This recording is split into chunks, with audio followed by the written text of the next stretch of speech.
Tonight, Hunter Biden's plea deal is in jeopardy. The president's son today pleading not guilty to 2 tax crimes after a plea deal with federal prosecutors fell apart during a court hearing in Delaware. Hunter Biden was expected to plead guilty to 2 misdemeanor tax crimes for failing to pay for more than $1,000 in taxes from his personal income in 2017 and 2018. That income amount totaled $1.5 million.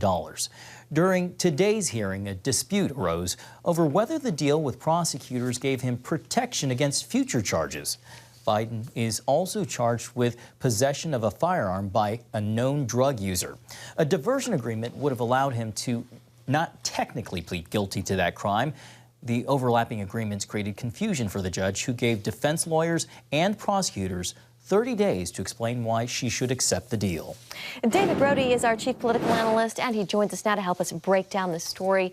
So, David, things apparently went south when the defense discovered Hunter wouldn't be immune to future prosecution, notably including charges related to representing foreign governments. You know, this, of course, a very complicated and layered story, but give us your view from 30,000 feet. Well, I mean, I guess it's complicated for sure to a degree. There are a lot of moving parts, but here's the bottom line. I mean, what the DOJ and the Biden attorneys seem to have come up with this agreement that, in essence, kind of punted, or I shouldn't say punted, excuse me, decided that Hunter Biden, if he was going to be charged with anything going forward in any other crime, it would be covered, that this plea deal will cover it. Now, what in the world is the DOJ cutting a deal like that with Biden's attorneys? This is what, let's be honest, if I can just say this, the Trump supporters have been saying all along. This is why you hear we always talk about the deep state.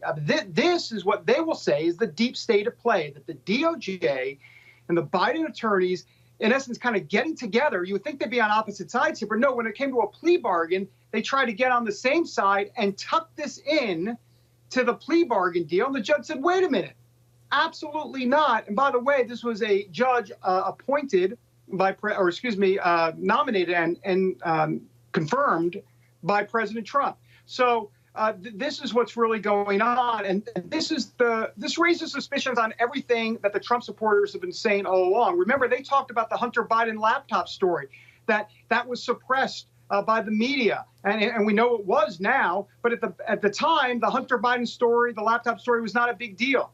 Well, it was a big deal, but it was never really talked about at all during the election in 2020. And now we have this that was ready to be a plea bargain, and now we find out, wait a minute, they were tucking something else in this deal. This is why people are frustrated and have lost faith in public institutions. David, we know that this is not good for Hunter Biden with all the legal implications. Even though he's the one on the hook, what about how it potentially affects President Biden, at least in perception? Could this affect his 2024 election from an analytical standpoint? Well, I don't think this will affect his 2024 bid. I mean, conservatives will try, but good luck with that. That's not what Biden needs to be worried about. What Biden needs to be worried about is whether or not some of these alleged bribery charges continue to take flight by not just Republicans, or whether or not Kevin McCarthy goes forward in the House with an impeachment inquiry. That's a big concern. But beyond that, whether the media will turn on Joe Biden. Right now, let's be honest, they're pretty much covering for Biden. They now have to start to cover it. The New York Times and others are starting to cover this trickle situation. But I think the big concern for Biden is the alleged bribery story. I won't call it a scandal at this point, but there are a lot of I's that are being dotted and T's that are being crossed so far, and we've still got more to come. I think that's the big concern for Biden right now. David, you mentioned the possible impeachment charges that could come against the president. How likely is it that we see an impeachment inquiry into the current president, while at the same time we see President Trump himself facing criminal charges on the other side? Is this the scenario John Adams warned about, that the division of the Republic into 2 great parties is to be dreaded as the greatest political evil? Yeah, shocking that a founding father is right on. Absolutely. That's the concern. And in answer to your question, I don't think there's any question that they're going to go forward with an impeachment inquiry. Remember, it's an inquiry. That just, in essence, means that Congress now has all the tools necessary. The House Republicans will have all the tools necessary under the weight of the federal government to go forward and try to find out if there's any there. But the next step clearly would be potential impeachment.